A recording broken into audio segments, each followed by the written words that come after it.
السلام علیکم ورحمۃ اللہ وبرکاتہ نحمده ونصلی علی رسوله الکریم اما بعد فاعوذ باللہ من الشیطان الرجیم بسم اللہ الرحمن الرحیم رب اشرح لی صدری ویسر لی امری واحلل عقدۃ من لسانی یفقهوا قولی عن انس بن مالک عن النبی صلی اللہ علیہ وسلم قال ما من مسلم غرس غرسا فأكل منه إنسان أو دابة إلا كان له صدقة رواہ البخاری۔ سیدنا انس رضی اللہ تعالی عنہ سے روایت ہے کہ رسول اللہ صلی اللہ علیہ وسلم نے فرمایا، جو مسلمان درخت لگاتا ہے پھر اس سے انسان یا چارپائے کھا جائیں تو وہ اس کے لیے صدقہ ہے۔ اسلام میں صدقے کا تصور بہت وسیع ہے۔ صدقہ محض مال خرچ کرنے کا نام ہی نہیں، بلکہ حدیث پاک میں آتا ہے کل معروف صدقہ، ہر نیکی صدقہ ہے۔ ایک حدیث میں آتا ہے تبسمک فی وجہ اخی کا صدقہ، تمہارا اپنے بھائی کے سامنے مسکرانا بھی صدقہ ہے۔ ایک اور روایت میں آتا ہے الکلمۃ الطیبۃ صدقہ، اچھی بات بھی صدقہ ہے۔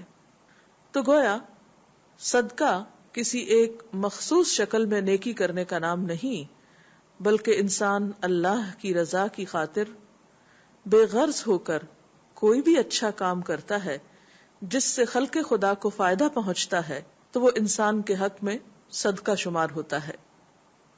اللہ سبحانہ وتعالی کے نزدیک وہ بندہ زیادہ محبوب ہے جو اس کی خلق یا اس کی مخلوق کے لیے زیادہ فائدہ مند ہے، یعنی ہمیشہ دوسروں کی بھلائی اور دوسروں کے فائدے کے لیے سوچتا ہے اور کام کرتا ہے، خواہ وہ کوئی معمولی کام ہو یا کوئی بڑے سے بڑا کام ہو۔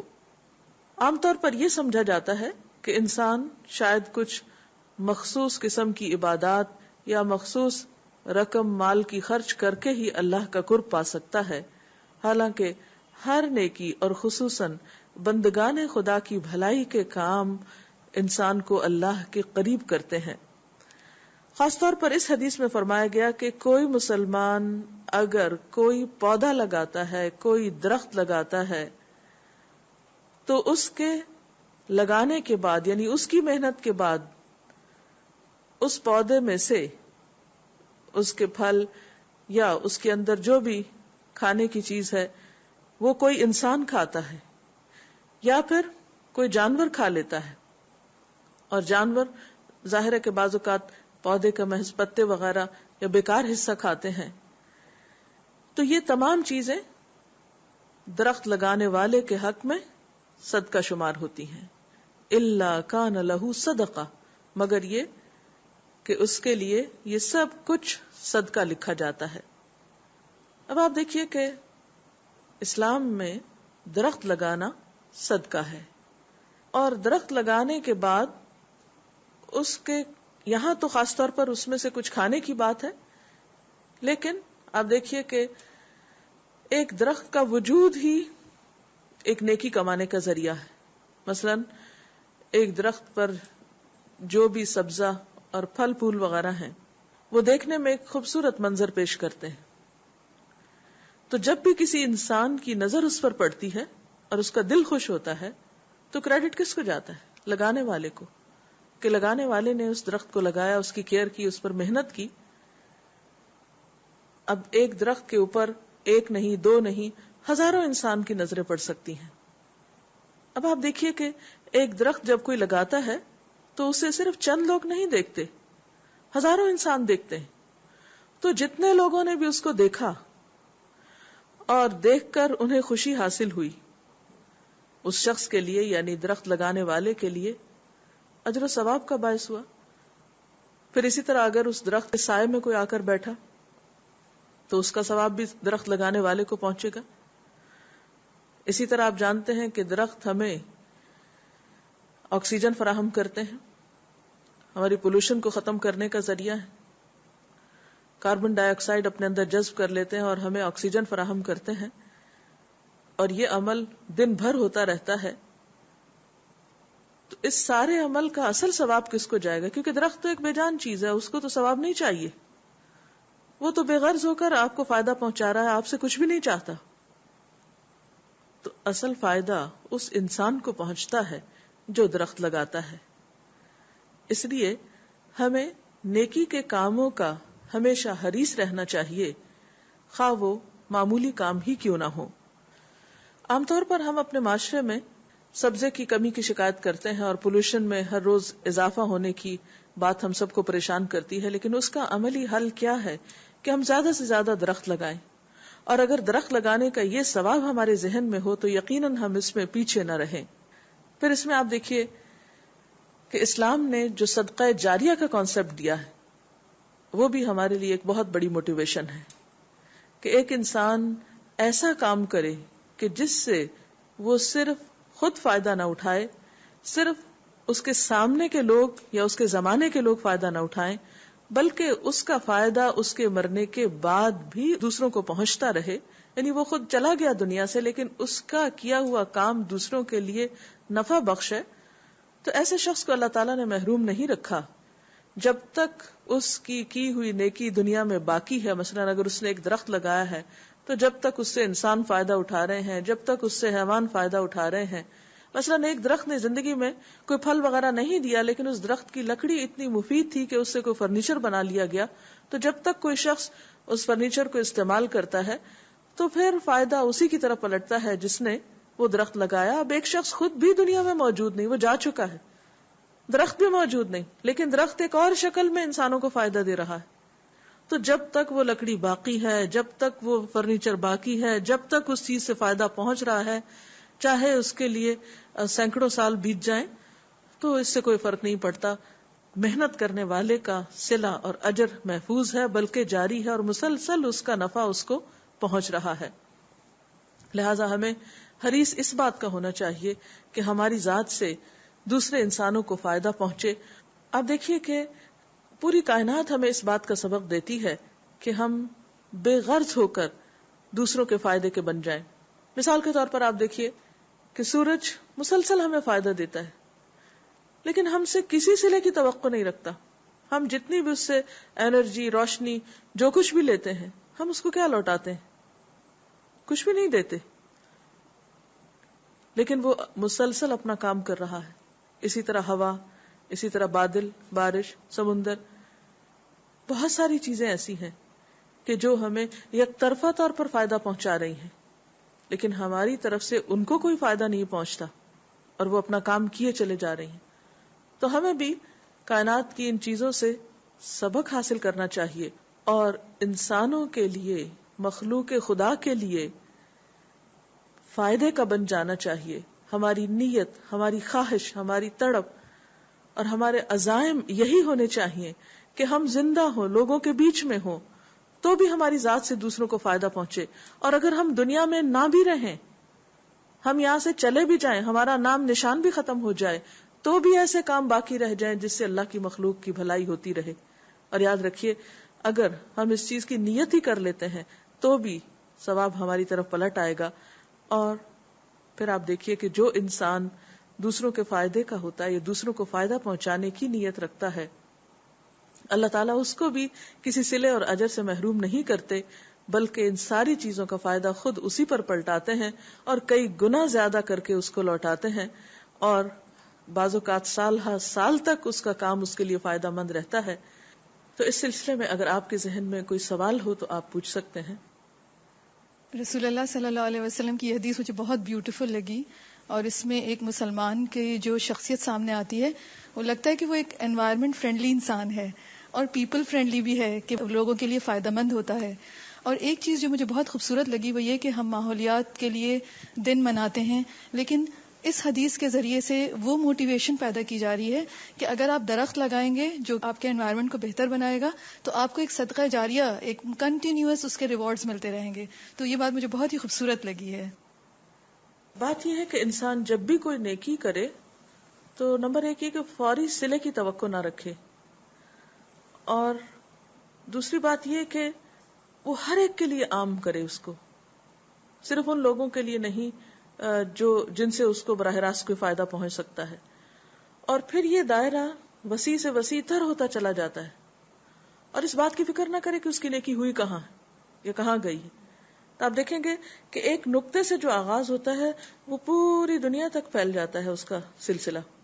کیونکہ اگر ایک جگہ کوئی درخت لگاتا ہے اور وہ خوبصورت لگ رہا ہے تو ہو سکتا ہے اس کو دیکھ کر کسی اور کو درخت لگانے کا خیال آ جائے، تو وہ بھی ایک اور سلسلہ چل پڑتا ہے. اور اس طرح جو آپ بات کر رہی ہیں کہ ایک مومن جو ہے وہ انوائرمنٹ فرینڈلی ہوتا ہے، یعنی اپنے ماحول کے ساتھ بہت عمدہ دوستی رکھتا ہے یا موافقت رکھتا ہے اور اس کی بھلائی اور بہتری کی کوشش کرتا رہتا ہے، تو اس میں کوئی شک نہیں کہ اس کا ایک چھوٹا سا کام ایک معاشرے کے اندر ایک بڑی تبدیلی لاتا ہے. اور جب ایک اچھے کام کی ابتدا ہوتی ہے، آغاز ہوتا ہے، تو پھر اس کا سلسلہ وسیع سے وسیع تر ہوتا چلا جاتا ہے. جی، اسی سلسلے میں مجھے ایک اور بات جو اس میں بڑی انسپائرنگ لگ رہی تھی وہ یہ کہ اسلام جو ہے وہ اجتماعیت کا مذہب ہے. آپ کو وہ اجتماعی طور پر فائدہ مند بننے کے لیے موٹیویٹ بھی کرتا ہے اور اس کے لیے اپرچونٹیز بھی پرووائڈ کرتا ہے. اس سے ایک یہ بات بھی پتہ چلتی ہے کہ مسلمان جو ہے وہ تعمیری سوچ رکھتا ہے.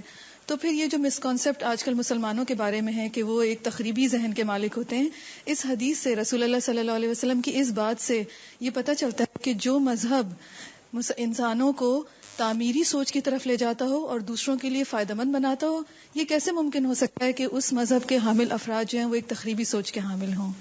جی ہاں، اور اس کے لیے بنیادی شرط یہی ہے کہ ہماری نیت اور ہمارے کاموں کی ڈائریکشن درست ہو، اور کسی چھوٹے سے چھوٹے کام کو بھی چھوٹا نہ سمجھا جائے اور بڑے فائدے کے لیے، اور صرف اپنے ملک یا صرف اپنے علاقے یا صرف اپنے خاندان یا صرف اپنی ذات کی حد تک ہم محدود نہ ہوں، بلکہ اس زمین پہ رہنے والی ساری مخلوق کے لیے ہمارے اندر ایک ہمدردی ہونی چاہیے.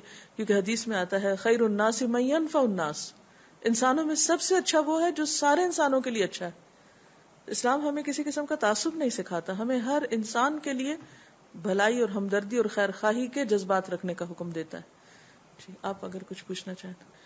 اس حدیث میں جیسے کہ ہم دیکھتے ہیں کہ نیکی کے کام کرنے پر ایک انسینٹیو دیا جا رہا ہے کہ درخت لگانا جو ہے وہ بھی ایک صدقہ ہے، اور اس سے یوں محسوس ہوتا ہے کہ جیسے صدقہ جو ہے وہ ایک بہت واسٹ ٹرم ہے اسلام کے اعتبار سے، جبکہ ہم دیکھتے ہیں کہ ہمارے معاشرے میں اس کو صرف کالے بکرے تک ہی محدود کر دیا گیا ہے.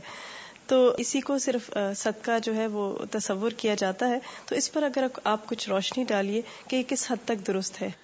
جی آپ نے درست فرمایا کہ ہمارے ہاں صدقے کا ایک بہت ہی محدود سا کانسیپٹ عوام میں پایا جاتا ہے، جبکہ رسول اللہ صلی اللہ علیہ وسلم کی تعلیمات سے ہمیں اس سے آگے بہت کچھ پتہ چلتا ہے. مثال کے طور پر آپ دیکھیے کہ ایک اور حدیث میں آتا ہے، رسول اللہ صلی اللہ علیہ وسلم نے فرمایا ہر مسلمان کے لیے صدقہ کرنا ضروری ہے، یعنی ہر مسلمان کے لیے، چاہے کوئی امیر ہے یا فقیر. ابو موسیٰ رضی اللہ تعالیٰ عنہ نے پوچھا کہ اگر وہ صدقہ کرنے کے لیے کچھ نہ پائے، یعنی اس کے پاس ہے ہی نہیں، غریب ہے، خود صدقہ لینے کے اہل ہے، تو وہ کیا کرے؟ آپ نے فرمایا اپنے ہاتھوں سے کام کرے، یعنی کام کرنا صدقہ، یعنی محنت مزدوری کرے اور اجرت وغیرہ حاصل کر کے خود کو بھی فائدہ پہنچائے اور دوسروں کو بھی فائدہ پہنچائے. انہوں نے پوچھا اگر اسے اس کی بھی طاقت نہ ہو، یعنی ایک شخص بیمار ہے یا کمزور ہے یا بوڑھا ہو چکا ہے، اب کام نہیں کر سکتا، تو آپ صلی اللہ علیہ وسلم نے فرمایا کہ وہ کسی مصیبت زدہ حاجت مند کی مدد کر دے، یعنی کسی کو مصیبت میں کام آئے. انہوں نے کہا اگر وہ اس کی بھی طاقت نہ رکھے، یعنی وہ خود مصیبت میں ہے یا خود کمزور ہے، دوسروں کی مدد کا محتاج ہے، تو اب کسی اور کی مدد وہ کیسے کرے گا؟ تو آپ صلی اللہ علیہ وسلم نے فرمایا کہ وہ نیکی یا بھلائی کا حکم کرے، یعنی دوسروں کو نیکی کی نصیحت ہی کر دے، اچھی بات ہی دوسرے کو بتا دے. مثلا ایک شخص جو ہے وہ اس کی عمر بہت ہو چکی ہے، نہ وہ محنت مزدوری کر سکتا ہے، نہ وہ کسی مصیبت زدہ کی مدد کر سکتا ہے، لیکن اللہ تعالیٰ نے عمر کے ساتھ ساتھ اس کی عقل میں ایک پختگی اگر عطا کی ہے تو ہو سکتا ہے وہ دوسروں کو اپنی زندگی کے تجربات سے فائدہ پہنچا سکے، تو وہ دوسرے کو بھلائی کی بات کرے. انہوں نے پوچھا اگر وہ یہ بھی نہ کر سکے؟ اب یہ کہ بعض اوقات ایسا بھی ہوتا ہے کہ انسان ایسی عمر کو پہنچ جاتا ہے کہ جب اس کا حافظہ اتنا کمزور ہو جاتا ہے کہ اس کو اپنی بات کا ہی نہیں پتا چلتا کہ وہ کہہ کیا رہا ہے. تو آپ نے فرمایا کہ پھر وہ دوسروں کو نقصان پہنچانے سے باز رہے، یہ بھی صدقہ ہے، یعنی دوسروں کو تکلیف نہ دے. کیونکہ بعض اوقات بڑھاپے میں انسان ایک ہی بات بار بار کرتا ہے کچھ، تو جہاں تک بس چلے اپنی زبان سے، اپنے ہاتھ سے، اپنے رویے سے کسی کو دکھ نہ پہنچائے. اسی طرح ایک اور حدیث سے ہمیں یہ پتہ چلتا ہے کہ اگر کسی شخص کے پاس بکری اور وہ بکری دودھ دیتی ہے تو اس بکری کا دودھ پینے کے لیے وہ بکری اگر کسی کو وقتی طور پر دے دی جائے جب تک کہ اس کی ضرورت ہے تو یہ بھی ایک صدقہ ہے، اور اسے اعلیٰ ترین صدقوں میں شمار کیا گیا.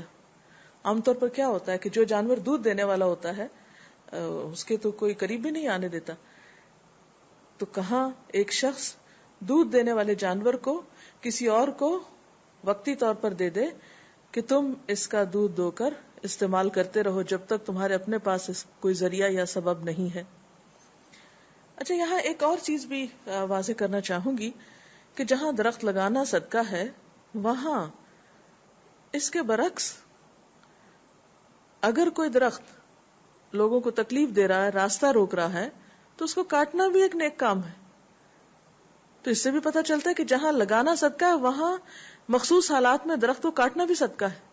ایک حدیث میں آتا ہے رسول اللہ صلی اللہ علیہ وسلم نے فرمایا، میں نے ایک آدمی کو جنت میں چلتے پھرتے دیکھا، اس نے اس درخت کو کاٹ دیا تھا جو راستے کے درمیان میں تھا اور مسلمانوں کو تکلیف دیتا تھا. تو کسی کی تکلیف دور کرنا بھی صدقہ ہے. تو سوچنے کی بات یہ ہے کہ ہمارا کون سا کام کس طریقے سے دوسرے انسانوں کو فائدہ دے سکتا ہے، تو اس طریقے پر کام کرنا، یعنی ہمیشہ دوسرے کے لیے خیر اور بھلائی اور خیر خواہی کی سوچ رکھنا جو ہے یہی اصل نیکی ہے. اور اس میں کوئی رنگ و نسل کی قید نہیں، کوئی دین و مذہب کی قید نہیں، بلکہ جو انسان کسی بھی حالت میں ہو، تکلیف میں ہو، اس کی تکلیف دور کرنا عین ثواب کا کام ہے. نہ صرف یہ کہ انسانوں کو بلکہ جانوروں کو راحت پہنچانا بھی صدقہ ہے. ایک شخص کے بارے میں آتا ہے کہ وہ انتہائی بدکار انسان تھا، لیکن اس نے دیکھا کہ ایک کتا جو ہے وہ پیاسا ہے اور پانی کا کوئی انتظام نہیں. اس شخص نے خود کنویں میں اتر کر پانی پیا. اسے جب باہر آیا تو پتا چلا کہ کتا ہانپ رہا ہے اور اس کو پیاس لگی ہے، تو وہ اتر کر اپنے موزے میں پانی بھر کے لایا اور اس نے کتے کو پلایا. تو اللہ تعالیٰ نے اس بات پر اس کی بخشش فرما دی. لیکن اس کا یہ مطلب بھی نہیں کہ ہم اس انتظار میں رہیں کہ پتہ نہیں کون سی ہماری نیکی پسند آ جائے گی اللہ تعالیٰ کو اور بہت سے نیکی کے مواقع گنوائیں. اس شخص کی بخشش کی چیز جو بنی یا کوئی جو سبب بنا وہ یہ بات تھی کہ اس نے ایک جانور کی تکلیف اور ضرورت کو محسوس کر کے اس نیکی کے موقع کو ہاتھ سے نہیں جانے دیا، بلکہ تکلیف اٹھا کے دوبارہ کنویں کے اندر اتر کر ایک تدبیر سوچی اور موزے میں پانی بھر کر اس جانور کو پلایا. تو اس کے لیے یہی چیز بخشش کا سبب بن گئی.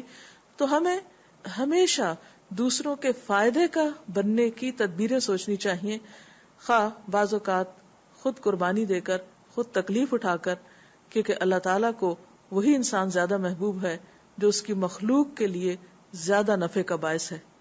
کوئی اور چیز اگر آپ کہنا چاہیں تو اس سلسلے میں یہ فرمائیے گا کہ جیسے کہ ابھی آپ نے فرمایا کہ اپنے بھائی کے لیے مسکرا دینا بھی صدقہ ہے، تو اس بات سے کیا مراد ہے؟ اس سے بھی مراد یہی ہے کہ مسکرا کر کسی سے جب انسان بات کرتا ہے تو دوسرے کا دل خوش ہوتا ہے. یعنی آپ کسی بھی حال میں ہو، آپ کسی سے بات نہیں کر رہے، صرف مسکرا کے دیکھ رہے ہیں اور آپ کا وجود دوسرے کے لیے خوشی کا باعث ہے. اور اگر آپ بات کر رہے ہیں تو اچھی بات کر رہے ہیں، اور اگر آپ کچھ بھی نہیں کر رہے تو دوسرے کو تکلیف نہیں دے رہے. تو یہ تمام چیزیں یہ ظاہر کرتی ہیں کہ انسان آخری درجے تک دوسروں کے لیے فائدہ مند ہے. اور اس حدیث کا اصل تھیم بھی یہی ہے کہ اللہ تعالیٰ کے نزدیک پسندیدہ شخص کون ہے؟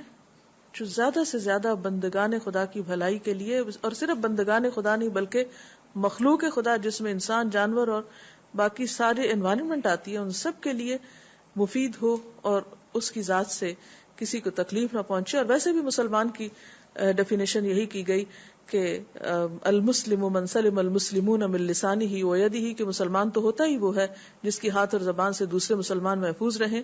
اور محفوظ رکھنا کسی کو اپنے دکھ اور شر سے یہ بھی صدقہ ہے.